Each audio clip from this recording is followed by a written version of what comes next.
Bonjour à tous, ici Geek de Books and Geek. Dans cette première vidéo, je vais vous présenter l'imprimante 3D résine, la Spark Maker FHD, que j'ai acheté donc 250 € sur un projet Kickstarter qui a eu lieu, alors si je vous dis pas de bêtises, c'est en novembre 2018 et donc que j'ai reçu il y a maintenant un bon mois, donc en juin 2019, vraiment tout début juin 2019.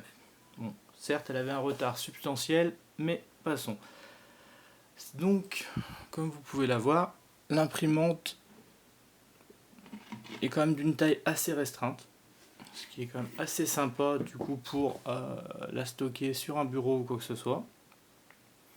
Donc le principe, le bras descend dans le liquide de résine, et à chaque fois donc vous avez de la lumière qui vient flasher votre résine en quelque sorte, ce qui permet de la solidifier et ainsi de faire des figurines ou autres de bonne qualité.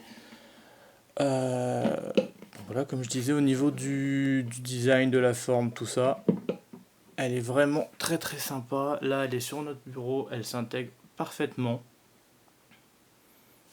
Et ça permet d'avoir quelque chose qui est d'une taille relativement convenable, qui fait des impressions, je vais vous en faire voir quelques-unes après, de très bonne qualité, pour un prix qui était somme toute assez raisonnable. Et alors là, je ne l'ai pas allumé, mais au niveau du bruit, c'est assez soft, hein. Je veux dire, vous pouvez continuer à regarder des vidéos à côté, il n'y a pas de problème. Le fait qu'elle soit fermée par le cache, pareil, les odeurs, il y en a un petit peu, hein, faut être honnête, il y en a quand même un petit peu, mais ça reste assez peu. Donc, moi j'utilise la résine donc, qui était fournie avec, enfin que j'avais acheté avec, c'est la LCD MG.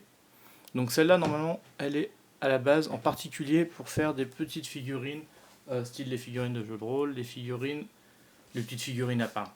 Donc là, j'en ai deux exemples. Alors, faites pas trop attention, parce que je les ai sous-couchés pour pouvoir les peindre.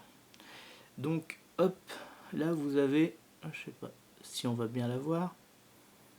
Donc c'est une petite figurine, vous savez, le petit alien de Toy Story. Voilà. Alors, on voit pas forcément très bien.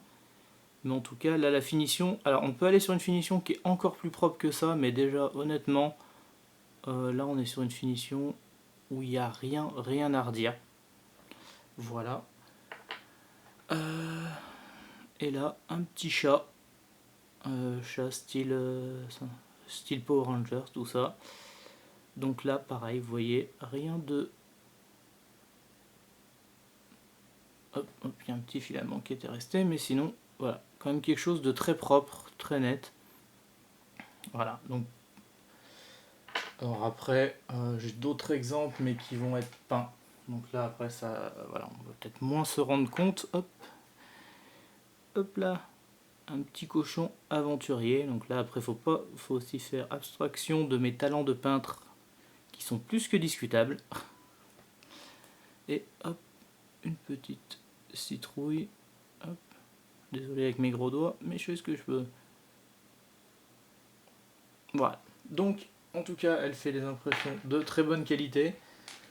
Alors, il m'a fallu quand même, je dirais bien, les 3 premières impressions où j'ai eu des problèmes à bien avoir calibré, parce qu'en fait, pour le calibrage, il faut appuyer, donc le plateau qui descend, hop, qui est cette partie-là, il faut bien l'appuyer contre la partie du bas. Et en fait, il faut pas hésiter à bien appuyer.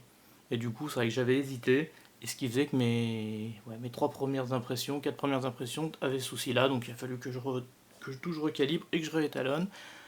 Depuis, j'ai plus trop de problèmes. Là, j'ai eu quelques problèmes d'impression quand il a fait la période de canicule. Alors, j'ai supposé que c'était dû à ça. Depuis, j'ai plus de problème. Ça faisait que certaines couches avaient du mal à accrocher, donc il y avait comme des petites feuilles qui se séparaient sur certaines figurines. Voilà. En ce qui concerne le logiciel, qui est fourni donc du coup avec, hein, quand vous installez l'imprimante. Donc l'imprimante pour lancer une impression, comme vous voyez là il y a une encoche où on met une carte SD tout simplement. et après vous appuyez sur le bouton et ça part. La configuration pour l'imprimante elle-même est super simple. L'autre fois j'ai fait lancer une impression par notre fils qui a 10 ans, il a pu configurer le logiciel quasiment tout seul avec moi derrière et lancer l'impression tout seul. Je veux dire, c'est très très simple. Décoller les figurines du plateau, c'est très simple. Alors faut pas hésiter à mettre des gants parce que ça reste de la résine. Niveau, voilà, on va quand même prendre un peu des sécurités. Bien y nettoyer avec de l'alcool. Alors c'est de l'alcool isoponique, hein, quelque chose comme ça, je n'ai plus le nom exactement. Après, donc en ce qui concerne le logiciel, pareil, très très simple. Ils fournissent sur leur site des fichiers où tout est préconfiguré. Donc vous voyez que en fonction de la résine que vous utilisez, quelle configuration vous aurez besoin. Donc pour conclure, moi cette imprimante j'en suis très très content malgré qu'elle ait eu un peu de retard, donc qu'elle était censée arriver à Noël et qu'elle est arrivée en juin, vu que c'était mon cadeau de Noël. Mais voilà, hormis ça j'en suis très très content. À voir à l'usage, pour l'instant j'en suis à plus d'une quinzaine de figurines d'imprimer avec, d'un peu toutes les tailles, et franchement voilà, moi je pourrais la recommander.